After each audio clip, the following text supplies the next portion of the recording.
কেনেকুৱা লাগিছে হাতী পিঠিত দৰা আহিছে ভাল লাগিছে তোমাৰ নামটো কি ৰেজিফা খাতুন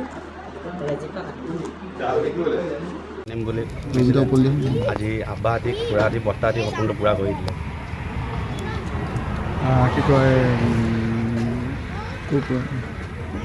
আপোনাৰ ঘৰ আৰু কইনা ঘৰ ক'ত কেনেকৈ আহিলে আপুনি গোটেই কথাটো কওক মই ঘৰ মোৰ বিমুৰ ভলুকাগুৰি আৰু কইনা ঘৰ হৈছে চাপুৱা এতিয়া আপোনালোকে হাতীত কিমান দূৰ গ'ল আৰু গোটেই কথাটো কওক আপোনাৰ খুৰা ঘৰৰ পৰা ধৰক আহিলোঁ মইতো পলাই আনিছোঁ তাৰপৰা দেউতাহঁতি চবে সপোনটো পূৰা কৰি দিলে যেনেকৈ ধৰক দৰা হাতী ঘৰৰ পৰা যেনেকৈ যায় সেই সপোনটো মোক পূৰা কৰি দিলে চেম ভাল লাগিছে ভাল লাগিলে একচুৱেলি এইটো এটা আমাৰ দাদা দিনৰ পৰা এটা সপোন আছিলে